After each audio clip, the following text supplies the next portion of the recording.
I had planned on taking a break from topics pertaining to sex, but Lila Rose's recent viral short clip simply demands a Midnight Reacts installment.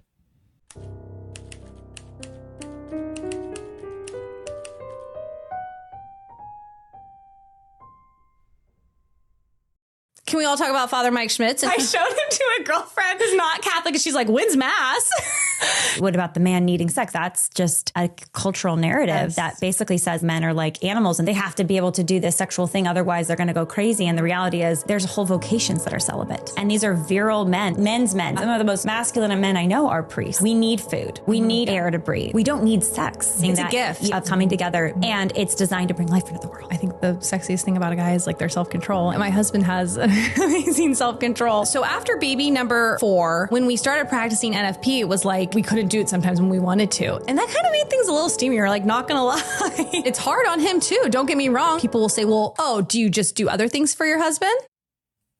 The response to the excerpt from Lila Rose's podcast episode with Chrissy Horton has generated a virtual consensus of outrage, with the two biggest criticisms being inappropriately gushing over Father Mike Schmitz and dismissing that men need sex.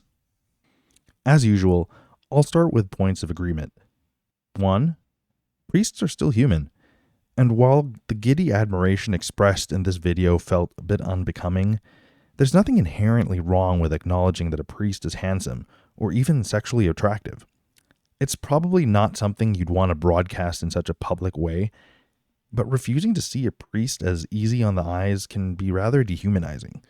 2. Self-discipline is good and necessary, and sex is not a need in the same way that food, water, and shelter are.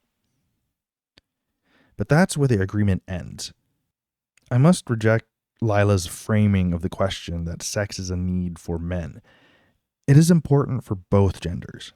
Sex may not be at the top of Maslow's hierarchy of needs, but it fits in the central category of love and belonging. It has everything to do with sustaining the connection between spouses, regardless of the fruitfulness of the procreative dimension. Sex is about communication, trust, playfulness, passion, safety, and acceptance. Haters are going to dismiss this as horny talk, but that betrays precisely how impoverished their understanding of the human condition is, and how they are likely writing their lengthy anti-sex diatribes from their mother's basements.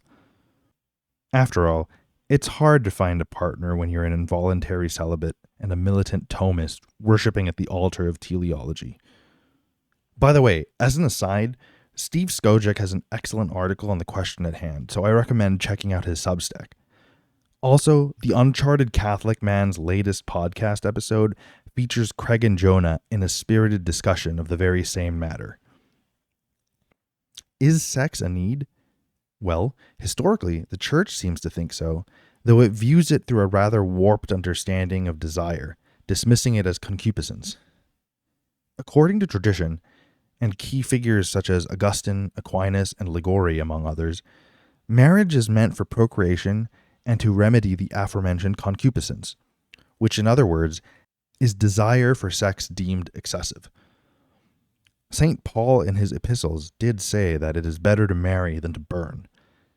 This distorted view of sex and marriage has led to horrifyingly cold ideas about matrimony as the exchange of bodily rights, and how spouses can invoke the marital debt. Essentially, that means when one spouse wants sex, the other must oblige in order to quiet the desires of the flesh, lest it lead to sins against chastity. In the words of famed celebrity fanatic, exorcist, Chad the Ripper, failure to render the marital debt is mortally sinful.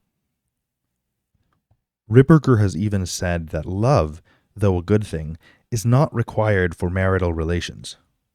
Pardon the French, but what a fucking monstrous idea. This is the first and very well-deserved F-bomb on this channel. The important thing in this traditionalist worldview is that sex has only one licit outlet, a specific choreography and list of technicalities that must be met. This opens the door to constant pregnancy, since birth control is not permitted, and marital rape, something that extremist Catholics seem to deny is a real thing.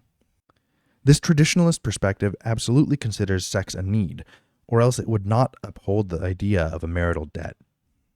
Other twisted ideas leading to an unhealthy relationship with one's sexuality include the notion that desiring sex for pleasure, even if it is with one spouse, is at least venially sinful. Augustine proposed that venereal pleasure is tolerated for the good of reproduction, and in a recent episode of the Catholic Culture podcast, hosted by Thomas Miras, guest Amon Clark, who published a book on natural family planning last month, elaborated that sex is treated with suspicion because in the moment of climax, humans suspend their capacity for reason, which is our highest faculty. The neurotic repulsion towards sensuality is a hallmark of traditional Catholicism. Even Pope Pius X expressed a disgust for tango because of its highly expressive character. I could go on and on about the ridiculous baggage that comes from Catholic rigidists. But within the broader Catholic tradition, what alternatives do we have?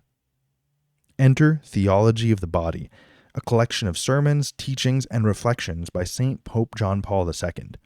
While it substantially changes little to nothing of the Church's perennial teachings, it softens the rhetoric, attempts to forget the misogyny of the past, as well as the disdain for the delights of the flesh, and allows more fertility management through the widely accepted, among conservative Catholics at least, natural family planning.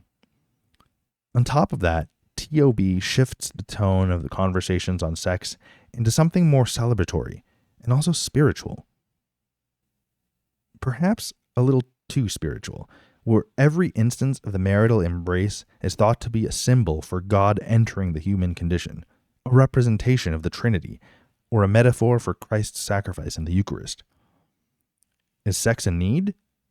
Yes, but beyond just a physical one, it is a spiritual need indicative of a deeper yearning for the divine. But read the fine print, and all the rad-trad terms and conditions still apply, though at least the marital debt seems to have been revised into the idea of mutual submission, where both spouses can sensibly navigate their intimate life together as equals without patriarchal coercion. Historically, Catholics seem to have never really known how to healthily relate to their own bodies and to their own human desires. We have inherited centuries' worth of guilt and shame from hysterical clergy who repudiated the flesh, and in the case of those like Augustine of Hippo, this disdain for bodily pleasure came after a lifetime of disordered hedonism. So, is sex a need? Well, as Catholic literature teacher Cale Zeldin said on Twitter, a man might not die without it, but a marriage most likely will. Hearing stories and nuggets of quote-unquote wisdom from rad-trads about husbands and wives sleeping in separate beds, or men using ice packs on their testicles, and using physical exertion or even pain to suppress sexual desire. This all sounds contrary to nature, literally fighting against something inherent to the human condition and how we relate to our partners on a fundamental level. Driving spouses apart or literally punishing our bodies is perverse. Spiritual BDSM, if you will. Sex is much more profound than the mechanics of procreation that must be followed to a T, or else insert the usual threats from religious fundamentalists. It is a sacred space shared by a loving couple where they express and explore love, passion, playfulness, connection, and so much more. While we must always have a sense of moderation in all things, sexual pleasure is definitively good, and it's high time we do away with the pathologization of human sexuality and the denial that it is a need. I'll close with a quote from the British pianist and polymath Stephen Hough, who offers his musings on pleasure, sex, and celibacy. Pleasure is an essential part of being human, and, therefore, has within it a spark of the divine. Even though as a Catholic, I believe that all things created are essentially good, I'm only too aware that religion has probably been the main force trying to root out pleasure across our planet, across the centuries. Let's not even talk about sex, which has been fenced around and poisoned within an inch of its life, despite the fact that we sort of need it to keep this show on the road. Music has been banned in some Islamic cultures, and dancing has been banned in some Christian cultures. So many things that flavor our lives with joy and ecstasy have been the subject of suspicion and repression. And yet, understood correctly, fasting or celibacy are not about despising pleasure, but rather acknowledging its importance, its value, and its potential corruption. When a monk gives up food, he is voluntarily giving up something good, something to be treasured, something to be grateful for. When a nun gives up family life, it's similar, or should be. She wants to offer God the most precious gift possible. Well, that wraps up this installment of Midnight Reacts. Farewell, fellow travelers.